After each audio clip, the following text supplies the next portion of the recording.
नमस्कार, आर्या न्यूज देख रहे हैं। यहां पर मैं हूं आपके साथ ऋषभ चौहान। चुनाव तो लड़ेंगे गुरु, ये मैं नहीं कह रहा, ये कहना है अवध ओझा का।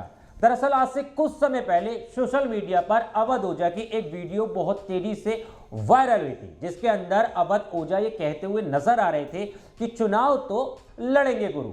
और तभी से राजनीतिक गलियारों में इस बात की चर्चा तेज हो गई थी कि अवध ओझा अब राजनीति में एंट्री करने का मूड बना रहे हैं। लेकिन अब लोकसभा जल्द ही देश के अंदर दस्तक देने वाले हैं, लेकिन उससे पहले फिर से अवध ओझा अब राजनीति को लेकर सुर्खियों में आ गए हैं। दरअसल अवध ओझा की इस वक्त सोशल मीडिया पर दो तस्वीरें काफी ज्यादा वायरल हो रही हैं। पहली तस्वीर के अंदर वो उत्तर प्रदेश के डिप्टी सीएम केशव प्रसाद मौर्य के साथ मिलते हुए नजर आ रहे हैं, तो वहीं दूसरी तस्वीर के अंदर राज्यपाल सांसद दिनेश शर्मा के साथ वो नजर आ रहे हैं। और इन तस्वीरों के बाद अब कयास लगाए जाने लगे हैं कि अवध ओझा जो है वो बीजेपी की तरफ से इस बार के लोकसभा चुनाव में चुनाव लड़ सकते हैं। दरअसल मैं आपको जानकारी के लिए बता दूं कि उत्तर प्रदेश के अंदर बीजेपी ने 51 सीटों पे उम्मीदवार उतार दिए हैं, और उन 51 सीटों पे उम्मीदवार उतारने के बाद एक सीट है केसरगंज। दरअसल 23 सीटों पर अभी उम्मीदवार नहीं उतारे गए हैं, उन सीटों पर मंथन चल रहा है। लेकिन केसरगंज सीट से इस वक्त जो मौजूदा सांसद हैं वो हैं ब्रजभूषण शरण सिंह, और ब्रजभूषण शरण सिंह जो हैं उनका इस बार जो है लिस्ट में नाम नहीं है, यानी अभी तक ब्रजभूषण सिंह को जो है बीजेपी ने टिकट नहीं दिया है।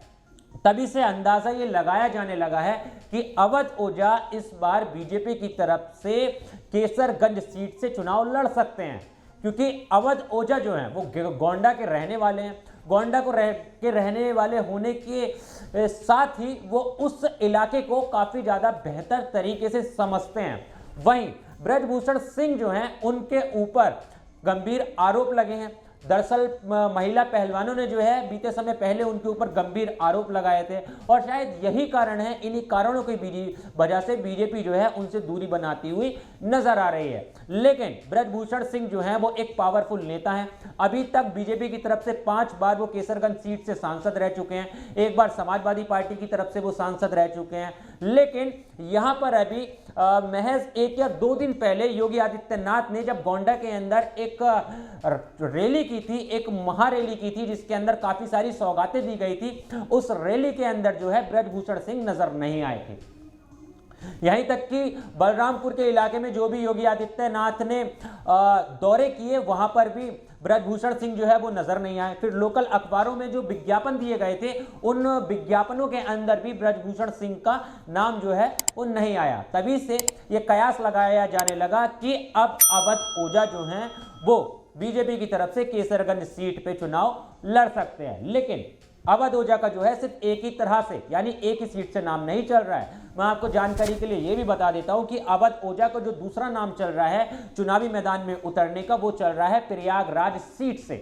दरअसल प्रयागराज सीट से इसलिए चल रहा है क्योंकि प्रयागराज जो है वो एक स्टूडेंट का हब है, और अवध ओझा विद्यार्थियों के अंदर काफी ज्यादा फेमस हैं। उन्हें काफी ज्यादा विद्यार्थी जो है इलाहाबाद साइड की तरफ के जो कि कंपटीशन लेवल की तैयारियां करते हैं, वो काफी ज्यादा उन्हें पसंद करते हैं। और यहीं पर इसी चीज को देखते हुए ये भी कयास लगाए जा रहे हैं कि प्रयागराज सीट से अवध ओझा चुनावी मैदान में उतर सकते हैं। वहीं बीजेपी जो है प्रयागराज के अंदर एक ब्राह्मण कैंडिडेट को उतारना चाहती है। तो खबर यह भी आई है कि ईडी के एक बड़े अधिकारी हैं, रिटायर्ड अधिकारी हैं जो ब्राह्मण हैं, वो भी प्रयागराज सीट से लड़ सकते हैं। और वहीं इस वक्त जो मौजूदा सांसद हैं रीता बहुगुणा जोशी प्रयागराज से, वो भी ब्राह्मण हैं। लेकिन अवध ओझा जो हैं वो भी ब्राह्मण हैं, तो कहीं ना कहीं कयास ये भी लगाए जा रहे हैं कि अवध ओझा जो है इस बार प्रयागराज से भी चुनावी मैदान में उतर सकते हैं। लेकिन यहां पर मैं आपको जानकारी के लिए एक बार और बता देता हूं कि राजनीतिक गलियारों में ये भी चर्चा है कि बीजेपी को छोड़कर कि सब लोग कहीं ना कहीं कयास लगा रहे हैं, ये अंदाजा लगा रहे हैं कि बीजेपी के साथ आएंगे, लेकिन अवध ओझा जो है बीजेपी के साथ छोड़कर वो समाजवादी पार्टी के साथ भी जा सकते हैं। क्योंकि अमूमन तौर पर यह भी देखा गया है कि समाजवादी पार्टी की जो हैं वो अवध ओझा कहीं ना कहीं पसंद करते हैं, और ये भी खबरें निकल कर आई थी कि अवध ओझा जो हैं वो पहले, मतलब सबसे पहले वो समाजवादी पार्टी की तरफ से ही टिकट मांगने की कोशिश कर रहे थे, यानी वो टिकट में लगे हुए थे। लेकिन अब बीजेपी जो है उसमें भी उनकी जाने की खबरें आ रही हैं। लेकिन अब देखने वाली बात ये होगी कि अवध ओझा अब किस तरह से चुनावी मैदान में उतरते हैं, किस एरिया से उतरते हैं, किस पार्टी के साथ उतरते हैं। लेकिन इन सब बातों पर अभी एक बड़ा सस्पेंस बना हुआ है। जल्दी सस्पेंस क्लियर हो जाएगा तो अवध ओझा से जुड़ी, लोकसभा चुनाव से जुड़ी हम और भी अपडेट्स आपके सामने लेकर आएंगे। लेकिन आपका अवध ओझा के बारे में क्या राय है? आपको क्या लगता है कि अवध ओझा को कहां से चुनाव लड़ना चाहिए अगर वो इस बार चुनावी मैदान के अंदर एंट्री करते हैं? तो कमेंट करके अपनी राय जरूर देना। देश और दुनिया की तमाम खबरों के लिए आर्या न्यूज को भी फॉलो कर लेना। मिलता हूं आपसे फिर किसी और वीडियो में। जय हिंद।